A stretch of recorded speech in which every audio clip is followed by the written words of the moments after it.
Distraught and unable to hold back her tears, Afrina Chowdhury tries to make sense of her friend's death, allegedly at the hands of her cousin. No good. How come? Altaf Hussein's accused of stabbing his wife Sayida to death in their garage as their two children slept. Police packed the home just after 4 this morning, a sight that shocked their neighbours who only knew them as a quiet, happy family. Just really shocked, couldn't talk anymore. When I heard the news, I was screaming. They're a good family. We never seen any fight with them or anything. It is a complete shock, yep. But their shock soon turned to concern, with many from the Bangladeshi community rallying to look after their children who were just 6 and 10. But I'm just only worried about kids. They spent the day at Campbelltown Police Station as their father was treated for wounds to his hand at Fairfield Hospital.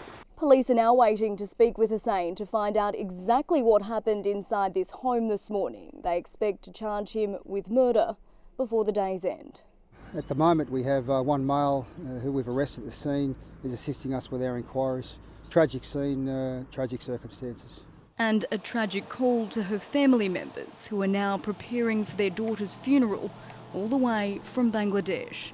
Kimberly Pratt for 10 News First. At 49 years of age, Altaf Hussein has never had a criminal record. Now he's charged with one of the worst possible crimes, the murder of his wife, Sayida. She doesn't deserve this death.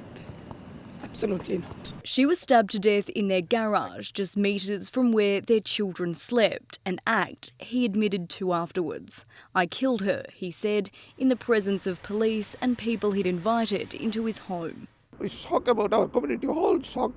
Despite this, his lawyer intends to fight the charge, arguing that one of the issues is whether the prosecution had negated self-defence beyond reasonable doubt, with the Bengali Australian showing the court the cuts to his hands, saying, "She did this one." How is he doing in jail? His lawyer also argued that he should be released from prison to look after their two children, but the prosecution bit back, saying, "I don't know if this would be a good idea for this man to be in charge of his children, given his response to an argument with his wife." Their close neighbours are now fighting for temporary custody until her family in Bangladesh arrive in Australia. And we request to the court that if they look up the kids, that will be good for our community also and good for them. Kids also. Appearing on screen from prison, it was clear Hussein didn't look well. He was wearing a hospital gown and had 2 heavily bandaged hands. He sat for the most part with his eyes closed, whispering to himself. And it's likely he'll have a lot more time with himself. The registrar refused his bail, saying if he argues in self-defence, there's a strong likelihood he'll be convicted of manslaughter. Kimberly Pratt for 10 News First. For Elia Coluccio, her family always came first. A family now grieving after her murder. I tried to picture what they go through. They lost 2 most precious, important people in their life. Made worse because police allege it was her husband Vincenzo who killed her. I never think that's happened. Never ever crossed my mind. The 63-year-old was found inside her home just after 10 p.m. with a single stab wound after her husband drove to the police station to report the attack. He was taken into custody and this morning charged with murder. The Coluccios have lived here for 20 years, but today their family home filled with 3 generations of memories became a crime scene and left all those who knew them wondering how it all went horribly wrong. No more family. I always thought they happy. Definitely a shock. Weren't expecting that. And as his house was raided for evidence, he faced Fairfield local court with the help of an Italian interpreter. He didn't apply for bail and will be back in court in April. Kimberly Pratt for 10 News First. Sharon Yarnton knows jails, having been a guard for 2 decades. But the 53-year-old will now become accustomed to a new side of prison life.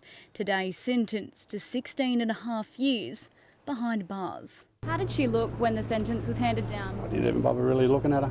She tried to blow up her husband of 23 years by filling the car he was sleeping in with gas and covering it in petrol. What she hadn't planned was for him to wake up before she ignited it. So she called the police on him. There's gas canisters in the back of my husband's car and my husband assaults me.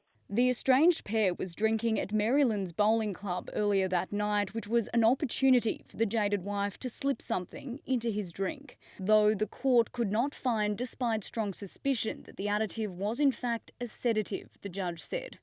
Before that, she'd plotted the murder with her friend Monique Hayes. What made her do it? I don't know. What made her do what? What made her try and kill her husband as her friggin' son saying? Monique's husband, Fadi Huda, was in on it too. He drove Anthony Muteris to obtain the gas bottles, then to the crime scene before destroying the evidence. All four were found guilty of attempted murder because, according to Judge Jane Culver, each offender intended that a man be burnt alive in his car, that is, be murdered by fire and explosion. Innocent my son! Innocent my son! Huda's grandma said, devastated at his 11.5-year sentence. Muteris received the same, while Hayes got 6.5 years. In sentencing Ms Yarnton, Judge Culver was lenient on one hand, taking into account the hardship the former prison guard will face behind bars. But she also took into account her lack of remorse and contrition, given she's never admitted to trying to kill her husband. Her lawyers say she was stunned. Definitely an appeal. Though the man who has a right to be upset isn't. Nah, not at all. As I say, it's 5.5 years ago, it's over, it's done. Kimberly Pratt for 10 News First.